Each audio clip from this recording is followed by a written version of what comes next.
Hi, everyone. Welcome to Let's Talk. My name is Nick Cosgrove. I'm joined today by Pilates and barre expert Nicola Cameron. Nicola, how are you? Nick, you can't pronounce my name I right. can. I'm just joking, Nicola, because you don't like what I call you, Nicola. Nicola Cameron. Hi.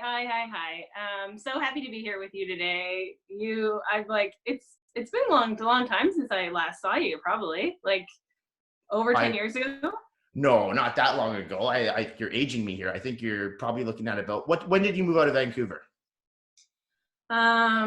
We moved out of Vancouver probably about 5 years ago. Okay, so probably about 2014, I would say then. Okay. Well, right. Okay. So before we start, let's tell everyone who you are and what you do for a living. Okay. So my name is Nicola Cameron, and I live here in Halifax, Nova Scotia, and I teach Pilates and barre and like other kind of like aerobic-based fitness classes. I really only just started in December doing this full time though. I've been like part-time in the service industry I was for over like 10 years. And I finally made the jump to go full-time fitness, and shit hit the fan. And you chose the perfect time during COVID-19. The best time to start a business. Yeah. What made you decide to pursue a career in the fitness industry? Well, I guess like going back to when I lived in Vancouver, I started doing like group training with you and like Megan Ramsey and Holly. Really loved that. And then I started taking barre classes, and the barre classes for me were kind of like a game changer in terms of like, I really loved how it made my body feel. I like toned up really quickly. It was something I enjoyed doing. I was doing it like daily. And then flash forward, moved back to Halifax, where I'm from, about 5 years ago. And I found this little studio in the North End. They had just opened up, and it was Pilates and barre. I'd never taken Pilates before. And basically, Pilates is basically like, it's all using your own body weight. It's very like core, spinal articulation. You want your neck in line with your spine, your shoulders down. It's a lot of scapula stuff, rib placement. It's basically like making people stand taller and stand straighter for kind of the rest of their life. And it's like very low impact, so you can do it continually forever.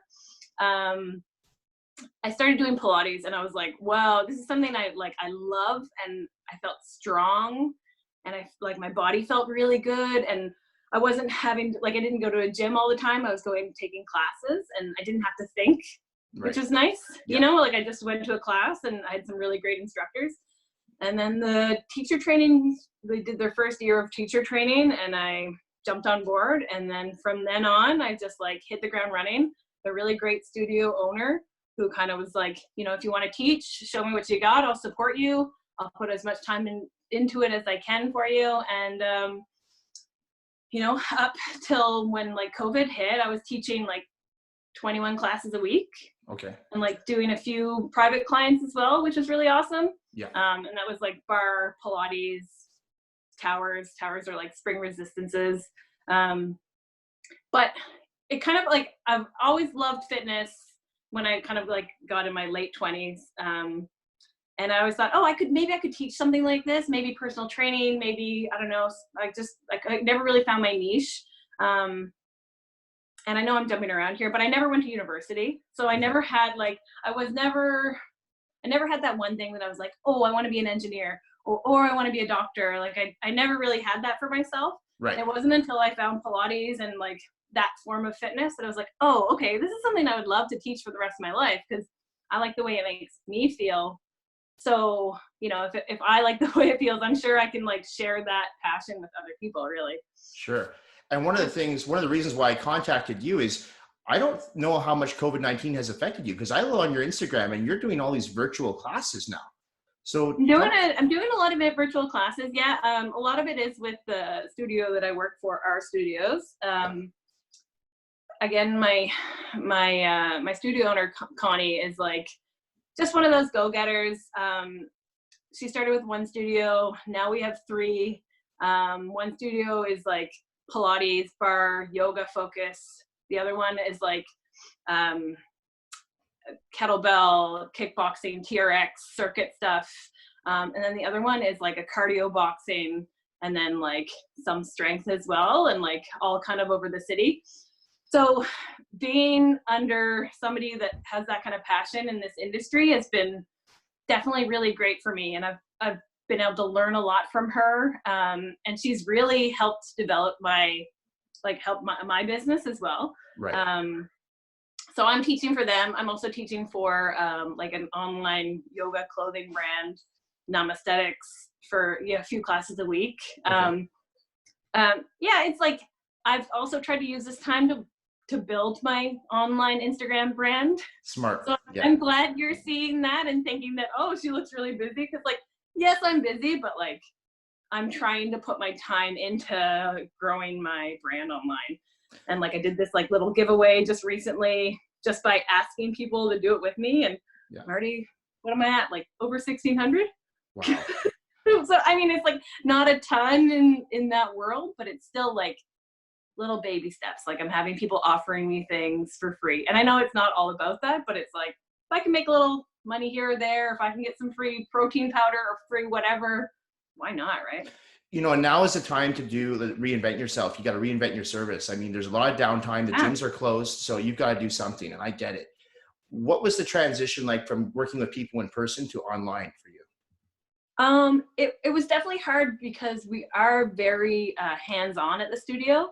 My Pilates class, like I would always try to touch I know that sounds strange, but I'm pretty much hands-on every body that comes into this space. Mm-hmm. Whether that's just like a hand on the shoulder, or like drawing somebody's like shoulders down, or smoothing out their back. That's part of the studio, is that we are very hands-on, and then like we are going to give you those physical adjustments throughout the class. So I'm not just standing in front of the room teaching, I'm moving throughout and like teaching that way.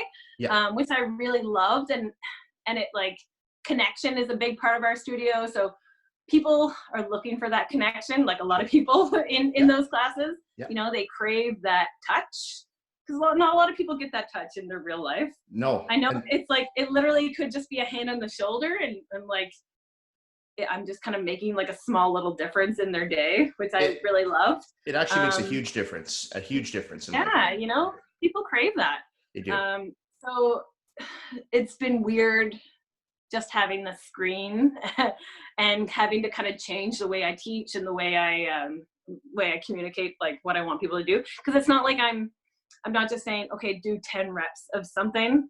Like it's more of like a free flowing, like I'll start them standing, we'll do a bunch of things standing, then we'll come down into like a plank series. And it's more of a fluid workout. Right. You're never really, Pilates, like you're never really stopping. You're just kind of like continually moving on to the next thing, the next thing, the next thing. Okay. So, but it's interesting that you mentioned touch, because, I talk about that all the time with my clients. When COVID-19 first hit, a lot of my clients were saying, well, can I still come to the gym and train with you? And this is when our gym was still open. And I said, well, really, I have to touch you. And I know it sounds funny saying that, but I agree with you. That mind to muscle connection is huge. And, I got to touch to make sure they're feeling it. Because if they're not feeling it, I'm not feeling it. You're not getting the best out of the exercise. So I totally get that. I know. Yeah. With your group classes, though, are you also teaching bar, or is it primarily Pilates right now? Yeah, I'm teaching. I'm only teaching 1 bar classes a week. Okay.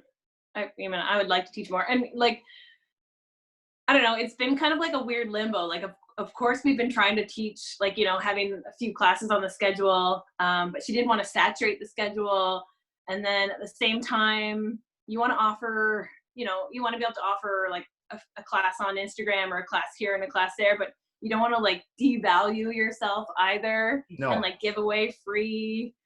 It's been a strange kind of like figuring out where we live in this world of like, how much longer is it going to be like this? Is this going to be our new normal for a long time? And yes, probably. So do you switch gears right away, or do you kind of hold off? I'm in a weird spot for sure. But I'm happy and I'm enjoying, like, I'm glad that I can still teach and still connect, but it's like, it's weird for sure. Well, I mean, you lived in Vancouver for a long time. So tell me the comparison from the Vancouver fitness scene to Nova Scotia. Is it as big there as it is here?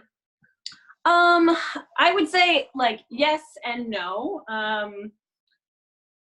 Like I feel like the CrossFit world is like definitely taking off the past few years here in Halifax. Pilates hasn't been a big thing in Halifax until kind of just like when our studio opened. It just definitely became more well known in the area. Yes and no. Bigger cities, yes. Smaller towns, maybe not so much. In terms of like how busy the gyms are and how passionate people are about it. Vancouver, like I love this city so much, but sometimes the people can be a little cold. Not all, but just some. So I definitely feel more of a sense of community here in Halifax, and maybe that's because I'm from here, but like, I don't know, it's small enough of a city that you really know a lot of like everybody, which is nice. And it's not just a bunch of like empty faces all over you. Like, you know, I could walk down like our main area, Spring Garden Road, and I'll probably recognize quite a few people. Whereas like, you know, I'm on Granville Street and like, you're probably not going to know a lot of people. And the people you do know are usually strung out on Granville Street in Vancouver. Really strung out. Yeah, that's a huge difference. And you know, a lot of people say Vancouver's a cold city, so you're not alone there. I get a lot of people. But don't get me wrong, like I loved Vancouver. It was a big decision for us to move. Like I moved out west on my own, and then I met Craig out there a few years later. He's from Nova Scotia as well, so that was easy for us because like we're both from here. Okay. And it was kind of like we hit a point in our relationship where we wanted to buy something. We're like, well, like, you know, looks like we're moving outside the city if we're gonna stay here in Vancouver. And that wasn't the only reason, but it was a huge thing. Like we could move to Halifax and have a much bigger property, and like we went the condo route still when we moved to Halifax, but like we live in this like giant 2-bedroom, like overlooking the harbor on the top floor, big walk-in closets, big pantry, like live across the street from a big park. Like we just have more for like, you know, what you can afford here, which is nice. But I loved Vancouver. All my like 10 years, like living there in my 20s, right? So it's like, that's a formative time in your life. Vancouver is a very expensive city. And, you know, myself personally, I'm a homeowner, and I never like to see the property going up too high because for this exact reason, it forces people to move out. And I mean, you start losing family, use that sense of community. You can afford, you know, a 1-bedroom condo that's going over for almost $1 million downtown. It's ridiculous. Oh, how can people, like young families can't afford that anymore? Yeah. Even if you're like doctors, lawyers, like it's, I agree. You know, I agree. If you got in early, great. But like it's. Well, you know what? I did get in early, and I don't think great because I worried because I don't want to lose that sense of community. I see it happening now. Yeah. You know, I'm kind of happy in a way with COVID-19 because it's bringing property values back down a little bit so people can buy in again, because you want to have that sense of community. And I feel like that's one thing we're losing in the city right now. Big time. And I think that's it's definitely been a thing for quite a while in Vancouver. Like I know so many of my neighbors, like we live in the north end of Halifax. It's like, you know, I can walk everywhere. I bike everywhere. Like I just had my dog over at a neighbor's house in their backyard, you know, social distancing, but like, I don't know. I wouldn't have had that. Of course you make friends in your neighborhood, but it's a different kind of connection, I guess. You know, it's still kind of, Halifax is like a small town, but like still a city, but it's still growing. Like another reason I kind of went into the fitness world is, Pilates was so new here, and you can still kind of like open up a small business or do something on your own and still make quite a go at it because it's not so saturated. Like there's not a million Pilates instructors.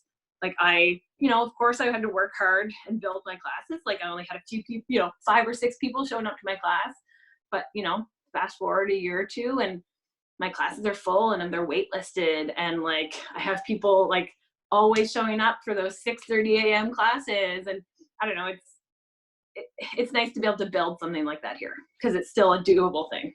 Well, I mean, you've always had excellent work ethic. I've known you for a long time.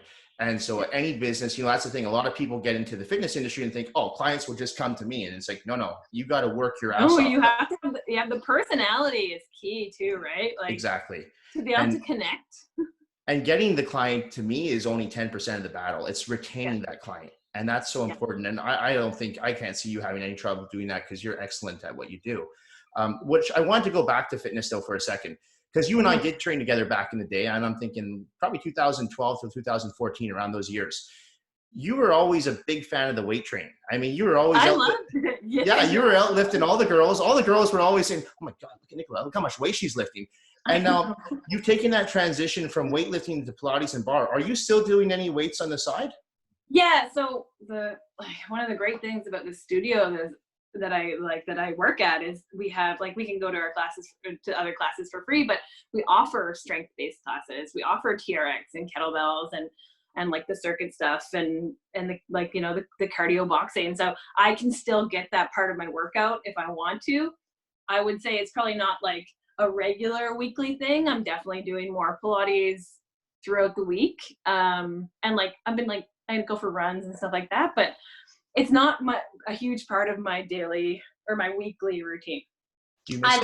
I love heavy. Yeah, I do like heavy You do, lifting. yeah.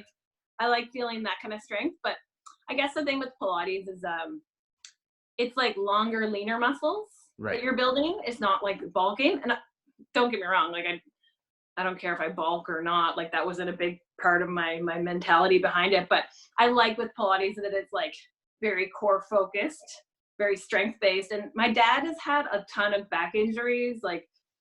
He's had 3 spinal fusions done on his back. Like it's bad, but he's starting to hunch a little bit in his shoulders. Sure. And I've always seen that slowly. And that I'm is doing it not right now. anywhere Yeah. I want to be. Yeah. That's nowhere when I want to be. So again, some of the Pilates principles is the spinal alignment, keeping the shoulders drawn down. And again, I love heavy lifting and I like the weights, but I guess Pilates is something that I can do forever. And I don't have a lot of injuries, I guess. I haven't been injured in a long time, which is kind of nice. And not that the strength training was causing any injuries. I don't think I've ever. Right. I learned from the best, lifting smart, I guess. No. I still have my bear wraps. Oh, nice. Yeah, the grabbers. Yeah, I promote these all the time. Yeah. Any chance I get to promote these, I'll do it. They're the best. Yeah, I love them. I want to talk to you though about clientele retention, and because you've only been doing this, like you said, for the past year, yet you've been able to build up a clientele base so quickly. How have you been able to manage to do that? I think my and I'm not patting myself on the back, but my personality is a big part of it. I am able to connect well with people. I'm sure my restaurant experience throughout my hospitality experience has helped a lot, actually. I can talk to people, I can connect, I can get, I don't it's not a lot of awkward conversation when I meet people. So I try to make that kind of impression on people that, come talk to me, I will help you kind of thing. And my clientele have been, I have this 60 plus man who is a doctor who I work with quite often. I'm working with this older lady. My clientele are kind of all over the place in age, which is nice. Yeah. But honestly, I think it's just personality wise, I have that skill of being able, and I keep coming back to this connect. It's certain, and it's not that you can't learn how to connect with people, but I don't know, it's a friendly East Coast personality trait that I've definitely kind of capitalized on to retain, for sure. I want to piggyback on that with the restaurants, because I grew up working in restaurants as well from the time I was 15 on to about 25. And I think you're right. You grow a personality working in an industry like that, because it's a service industry and you're talking all the time. So you make those you have connections. to put on a show, right? Yeah. And, I actually know there's plenty of trainers out there who are kinesiologists. They have got their kinesiology degree and they're great trainers, but they don't know how to sell themselves or their product. Yeah. So it's very textbook. And as you know, it's not always textbook. No. And it's intimidating coming in. And I don't know, I remember coming into I think the first time I went into I can't remember what the gyms are called in Vancouver, some of the big names, but it doesn't matter. But going into there for the first time, and I was so intimidated because I hadn't been working out before and I didn't really know. And, I had this trainer and he was great, but it was just kind of awkward. It's intimidating for anybody to come into a new space, even coming into the studio. Yeah. One of our biggest things is make an impression on the new clients, talk to them, ask them how their day was, You know, ask them if they have any injuries. Ask, you know, give them that extra little bit of attention, because that's a huge thing for people. People like to feel special. Actually, that's what it is. You want to make people feel special. I agree. Really. And honestly, you can't teach someone that. You either have that or you don't. You have that Yeah. common sense, you know, like you said, sometimes it's not always going to be a great workout. You know, you might have a client that comes in and has a back problem or might have a shoulder issue, and you got to think on the fly and you got to find an alternative exercise or a movement for that person. And in my opinion, that's what separates a good trainer from a great trainer. Yeah. One thing I want to talk to you too is with yourself right now during COVID-19, what type of training are you doing? I'm doing a lot of Pilates. You are? Okay. Yeah. So Yeah. I've been like, there's a girl I've been following on Instagram. I'll give her a shout out. Her name's Leah Bartha, Lia Bartha. And she teaches like a style of Pilates. She lives in New York. And it's just with like a stability ball, and that's all she uses. And it's a full body exercise, top to bottom. She teaches like almost daily 60-minute classes. Oh, wow. I know. So you're like, you're committed. You're in there for 60 minutes. Like, yeah. And it's smaller, tiny movements. You're using a lot of smaller muscles, but you just like, you create that heat right away. So I've definitely been doing that a lot. The park, all our parks closed when COVID hit here in Nova Scotia. Like they closed all of our parks, even like the dog parks. That's smart. They didn't do that here. I think that's ball fields, dog parks, playgrounds, everything shut down. And we live literally across the street from this massive field, like off-leash dog park. And I have a black lab, and he's only 3 years old, and he has a lot of energy to burn. So I was like, all right, Jerry, you and I are going to start running. So he's like 74 pounds. So he's not like a fast runner. I'm not a huge runner. I like to run now and then, but it's not great on your body. A lot of the on the pavement, you know, like your joints, like it's not, I don't recommend going for long runs for people. Right. But running with a lab, nice and slow. It was just a nice way to like be outside for 45 minutes and like put a headphone in and kind of just like clear your mind and be in the sunshine, or at least be outside. Yeah. So I've been running a bit too, which has been good, but doing a few other online Zoom classes, but other than that. Have they lessened the restrictions over there at all? Yeah, our parks have opened up, thank goodness. Yeah.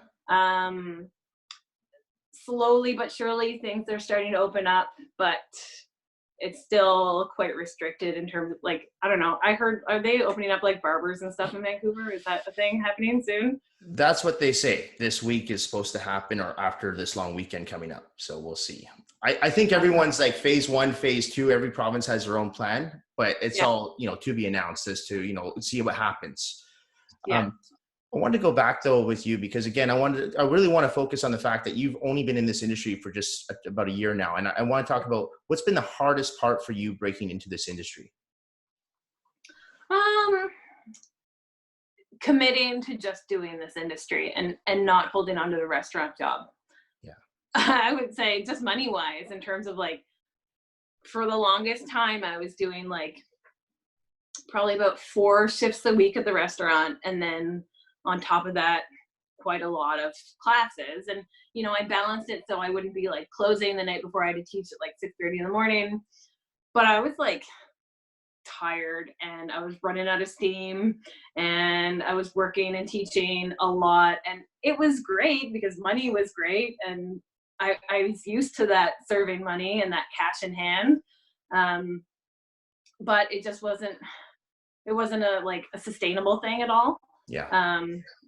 So like making that jump of like, okay, here we go, I'm gonna do it. Like I'm diving in, like I'm gonna try to make this work. And you know, I have a very supportive husband who like, but he's also kind of a contract worker. He's in real estate, so right now it's a little bit, but other than that, I would say that was definitely one of the hardest things, is to just commit to doing this solo. And like, again, luckily I have like a really supportive studio owner, and she was like, how many more classes do you want to teach? Do you want to start doing private clients? Let's look into, you know, we started to think about doing like a lot of workshops, like Pilates for golfers, like trying to get on board with that kind of thing and we can still do that online as well. Like there's still a lot of opportunity because people still want to move, and this is our life right now. So It's funny yet you say that, because that's the same thing for me. When I broke into this industry, I was still holding on to a restaurant job, and I was Yeah. slowly going down from 5 days to 4 days to 3 days to 2 days. And at one Mhm. point, even my manager's like, what the hell are you still doing here? But I know. I couldn't let go of that steady income. And as you know, when you're in that No, industry, it's like that nice cash you get every day from tips. And it's just like, it's hard to let that go. it But really is. It really, really is. well, and the one thing I noticed is as soon as I did let that go and I was fully committed to becoming a trainer and into the industry, and I've never worked for a gym myself. So I was kind of like, back against the wall. It's now or never, do or die. Mhm. That's when for me personally, that's when I really started to push myself and Yeah, make those connections. 100%. Yeah, So 100%. have you found since leaving the restaurant industry now that you yourself, you're just kind of pushing more forward? Yeah, I'm definitely pushing more forward. Again, like it's still pretty new in terms of like December was when I like was no longer working in the restaurant industry. Yeah. Um, but and then like all the shit happened, which is fine. We're making it work. But sorry, I lost my train of thought there. Well, no, I just think also like when you get these people who I know some trainers, for example, they're a real estate agent one day, they're a trainer the next, and then they combine Oh the yeah, yeah, two. yeah. You can't do both. You've got to fully commit No, to one, I think, no, you have especially to fully commit. And then like this has forced me to like think about doing more trainings for myself. Again, it pushed me to like pick up more private clients, which I really enjoy. Um, I guess I also kind of had that like imposter syndrome. And I was Okay. like, I Really? what like who am I? Can I Really? like who's gonna come to me? Like, like I don't know what I know what I'm doing, but at the same time I was like, do I know more than everybody else? I like always kind of second guessed myself for sure for a little bit there. And then I was like, all right, I know more than I think I know. People that love my classes, people enjoy coming to me. It's like sometimes you just kind of have to give yourself a little bit of a shake. And I guess it's better than being like overconfident and thinking I can like take on everything and just kind of slowly building myself. But now again, working on my Instagram, working on this, working on that, it's like you kind of it's like you said, it's like do or die. Like this is it. This is what we're doing now. Well, and I'm actually surprised to hear you say that, because even when you trained back in the day with my groups, I mean, the energy, people fed off your energy. I Mhm. had people that like, even like my client Holly, who you mentioned earlier, I mean, she'd even say, I always lift heavier when Nicola's around. And I'm like, they see it and they feel it. And it's true, I know. and then all of a sudden you're not there. And these people are like, well, what's my motivation? And it's Yeah, not what do I do necessarily now? me. Yeah, Because when you see someone else lifting the weight and you're like, well, I should be able to do that too. It's yeah, easier, right? It's there in your yeah, mind. yeah. So And you know what? I still have that kind of like I guess that the competitiveness in me in terms of like when we were still in the studios and like the big circuit classes, there would be like up to 25 people in that class, and a lot of people, but I would always be the one chirping yep. other girls and chirping like the guys and be like, you can jump higher than that, show me that box jump, even though I'm not the teacher. But I'm like, I don't know, I like to be chirped, so I felt like I'm gonna I, it's just I it's just fun to like have fun in the gym. It doesn't have to be so serious all the time. And and and I've said to you in the past when you used to train with me, I always thought you'd be a great trainer. There's some people who kind of have an knack for it. And one thing at the time you were going through, I think you were trying to get a degree in dietary nutrition. yeah, And yeah. So I like the nutrition program. So I did the Canadian School of Natural Nutrition. Um, it was one of the first few years that I think they offered the program, and I loved the program. It was great. I learned a lot. And actually from that, so this is kind of like before my fitness stuff, like before I like thought about teaching. Um, I started working. Somehow I got specialized in working with people with brain and spinal cord injuries. oh wow. Like I moved to Toronto and I got set up with this woman who's in a wheelchair herself. She was hit by like an 18-wheeler when she was like 21. She found nutrition because when she was in the hospital at the time, the doctors just wanted her to gain weight. And so they asked her what she wanted to drink. Like, what do you drink? Like, we just want you to gain weight. And she said beer. And they just gave her like, I know it sounds crazy, but like, they were just like, we just want you to get the calories in. It doesn't And like, sound crazy to and me. she's like, I'm not healing my body. Yeah. Like Yeah. I'm getting bed sores. And like, especially when you do have like, when you're completely paralyzed, like your nutrition is huge now. Like all of a sudden that's like it can be like, like you can just survive, or you can thrive in terms of food. So that definitely like developed my interest. And I started working with this woman who I was seeing all these positive changes in all her clients, and she kind of empowered me. She's like, you can do this too. Like, and so I started doing a lot of the nutrition programs for these people in wheelchairs, and it was really cool. I was living in Toronto for a little bit of time doing that, and then moved back to Vancouver, worked with some people there for a while. And then I guess it was probably when I moved to Halifax, I kind of got out of it. And not that I wasn't still interested in it, but I guess my life kind of just took me in a different direction where I loved food and I loved cooking, but I just wasn't interested in like that side of things anymore, really. Right. Yeah. You mentioned the doctors recommending that, being okay with having beer. And, that touched a nerve with me because in my opinion, the medical community right now lacks knowledge when it comes to dietary and nutrition. Yeah, would you agree with that? Oh, big time. Yeah. I mean, like I've had, a few friends whose parents have been in the hospital, and, they were unable to eat, or they were like just no appetite, and they were just pumping like the boost into them. Right. Yeah. And it's like, I understand that there's a time and a place for that kind of thing. And like, it's just like a high calorie kind of boost, literally. But there's just so many other things that are just so more nutrient dense that like blend it up. Yeah. Blend it up and give it to them. I agree. I agree. I don't think people are looking at, some people will look at the macronutrients, but they won't look at the micronutrients. And that's a big problem. It's crazy. Like, if you've anybody that's had to stay in the hospital for an extended period of time, it's so bad. Like, it is. Oh. And we're not talking negatively. We're not talking negatively about the medical community, but no. It's just like, that's what I mean. Even if you're a nutritionist in the hospital, that's what you're stuck giving to people. Like fruit, like from a little container, like that's been in syrup and applesauce. It's full of sugar, and like I don't know. I guess the money's not put into it the way it should be. I guess I don't know. I don't know what it is, but my dad was in the hospital a few months ago, and he had gallbladder surgery, and they were giving him like apple pie, and they were giving him milk just before he had his gallbladder removed. And I'm like, what are you doing? That's the last thing you want to do. Cups of milk and like, yeah, it's nuts. So with your vast knowledge of nutrition though, because you and I have talked about nutrition in the past, do any of your clients come to you and say, hey, Nicola, can you work with me on a diet, or do you offer that service? No, actually, no.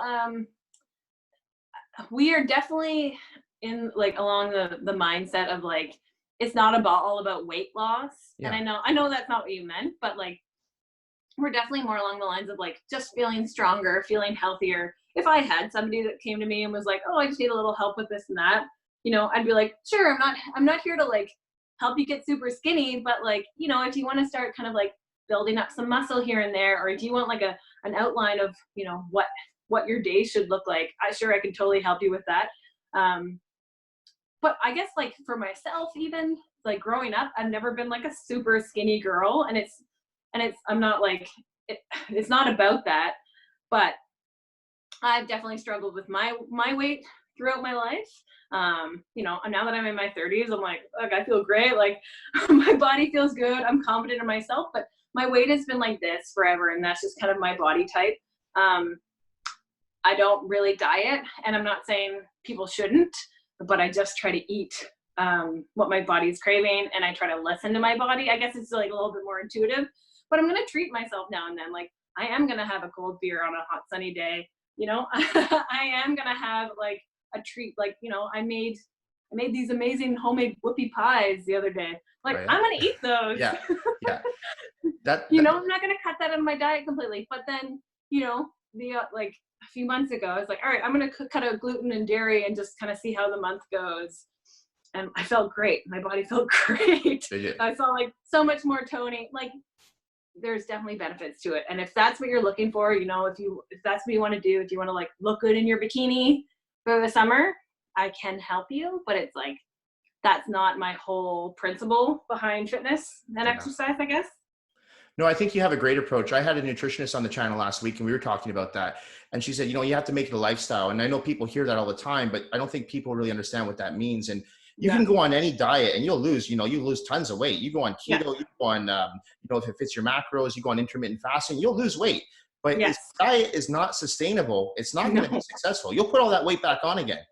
So I feel like the key is people have to learn to cook. yeah, I agree. Like I feel like that end of the day, like if you're ordering food all the time and you don't feel comfortable in the kitchen, that's going to be the biggest thing. You're exactly right. And that's what I always talk about with my clients is portion control. That's a huge thing. Yeah. Before I let you go, I want to talk to you about those virtual classes of yours. Because one thing I find interesting with your classes is here I am in Vancouver, British Columbia, but if I want to join a Zoom workout with you, I could do that. You can do that. You can hit my Instagram account, Nicola Nova Pilates. Yeah. And on my little info page there, you can just click the link and sign up for classes. We have like packages, or you can just do a drop-in. You can message me. I can give you your first class for free. Okay. Yeah, it's super easy. And that's like, the other day I had a girl in my class from the Netherlands. I had a girl in the class from England, someone down from New York. Like it's great. It's great that like, and another friend of mine who teaches at the studio, her sister lives in Edmonton, and now her sister can like take her classes, which is nice. So, there's definitely some positive things that has come out of this, and we will continue to do the online classes because for some people, they feel way more motivated to be able to stay in their house and get an hour workout in. Yeah. And like, they're like, okay, I'm good for the day. Some people don't want to leave, which is fair. And, that's one of the reasons I'm trying to get a lot of different trainers on the channel these days is because I don't teach Pilates. I don't teach bar. Yeah. I'm not that person. And I have a lot of clients and I'm like, you know what, take an opportunity now and, go and do a Zoom workout with a Pilates instructor that is educated, that is certified. Don't just go one of those Instagram stars. Yeah. Don't just YouTube. And that's why I wanted to get professionals on the channel like Nicola, and, so they can explain their services and say, these are the people you want to work with. Yeah. It's like, and I don't know, I like to kind of, get the strength part into my day or my week, get my Pilates class in, maybe do some yoga. I like to keep my workouts a little bit more well-rounded because it's like, it keeps things interesting for me. It's not for everybody, but doing a Pilates class can really humble you. Yeah. Because it can be way harder than people expect. It's a lot of just like holding your own body weight up. So you could be on your hands and knees, keep your weight in the middle and like lift one arm out to the side and lower it down and lift the other. It's like very simple movements, but like you're connecting to your core. And it's like those deep transverse muscles. So it's like, I don't know, it's fun for me because I can like, I've taught a lot of guys and I don't have a ton of guys coming to my classes, but it's like, it's slowly happening. But, I've done like a few, like, I'll do like some men's classes just to like get it going. And they're like shaking and sweating and all these guys can like lift heavy things at the gym. But, you get them doing these tiny little micro movements and they are dying. I imagine. So it's good. It's good to humble people, Yeah, I completely imagine. I mean, myself personally, in a yoga class, I would last about 5 minutes. And I think, I'm so strong. So it is very humbling. And I think that's probably why a lot of guys are apprehensive to join a Pilates class. Because deep down, they might think, no, I'm too tough for that class. But the reality is, no, you can't handle that class. No. And like, it's kind of like my brothers, both my brothers, they're big guys, big gym guys, the big shoulders, the arms, like, but do you think they can like get their arms back properly? Like mobility wise, it's just, no, I know what you mean. It's bodybuilder syndrome. I totally get it. Yeah. So best way to get in contact with you is for your IG account. Is that right? Yeah. Through my Instagram account. Yeah, for sure. So, you can DM me or, I guess, that's the best way to do it for sure. And sorry, just give me that IG name one more time. So it's Nicola Nova Pilates. Perfect. I'll plug that into the description in the link to this video below. Awesome. Nicola, I want to thank you so much for spending this afternoon or early evening with me today. I'm so happy I got to talk to you. I haven't seen you in so long. Well, I must say to people out there, like, you were a big part of my fitness life growing up. But you're really aging me now. I don't mean to age you, but like, you were one of the first trainers that I ever kind of worked with in like a group setting or just kind of working one-on-one. You definitely made quite an impact on me and like where I wanted to go. Not that I like became a trainer like that, but like just the fitness world. And you were so lovely and so friendly and like you didn't make it scary at all. And we're in that that gym with all those crazy hockey players lifting heavy things around us, and it's like me and Ramsey and Holly, like. But anyway, I just like have to shout out to you. Like you had a big impact on me for sure. Oh, thank you very much. That's very nice to hear that I have an impact on some of my post and past clients. You did. Before I let you go, any plans to come back to Vancouver anytime soon once COVID-19's been lifted? You know what? I would love to come back to Vancouver. Man, the flights are so expensive from one coast to the next. Yeah. Because it's like, oh, I could go to Vancouver or I could go to Europe or Spain for cheaper. Yeah, it's crazy right now. That is unfortunately my like, you know, it's like, you know, I can afford like a trip or two a year, but like, I don't know. I definitely want to make it back to Vancouver because like, again, I loved it. I loved my life there. We lived right by the beach, like, but. Yeah, well, if you life come in Halifax now is great. if you come back, I'd love to have you in for a workout sometime. Oh, that'd be so fun. In the meantime, I look forward to see all the updates on your IG. You're getting really active on that IG account. So I definitely recommend booking a session with Nicola. I think, you know what? I've never actually taken a session with you. Maybe I should. But I know from working with you in the gym, your passion is there. So, you know, I always tell clients, you know, you want to work with someone who's passionate at what they do. And again, education is key. So go with someone who is certified, please. Yes. Yes, you don't want to hurt yourself. No. And especially with these interactive workouts, you're working with someone who doesn't know what they're doing, they could easily hurt you. So yeah, big time. And like that's the big thing with yoga too. People like, they're like, oh, it's just yoga. And then they go into it and they hurt themselves because maybe the teacher isn't watching you, or maybe you haven't told them that you're a new student and you try to put yourself in a position where you really shouldn't be. Yeah, I agree. And I actually think that's how most injuries happen in the gym sometimes. Yeah. Especially if you're working with an instructor who's not watching. I mean, how many times have you seen an instructor on their cell phone in the middle of a session? I see it count all the time. It's so bad. I know. It's so bad. Yeah. Nicola, thank you so much. It's been a pleasure. My pleasure. Thank you. It was so great to talk to you. And you. This video should be coming up Tuesday evening your time, Nicola. So something to look forward to. Awesome. Cool. And great. Yeah, so I'd love to have you back on again sometime in the near future once COVID-19's been lifted and we can talk more Pilates and see how the virtual classes are working out for you. Amazing. Thank you so much for having me, Nick. All right. Enjoy the rest of your day. Bye. Bye.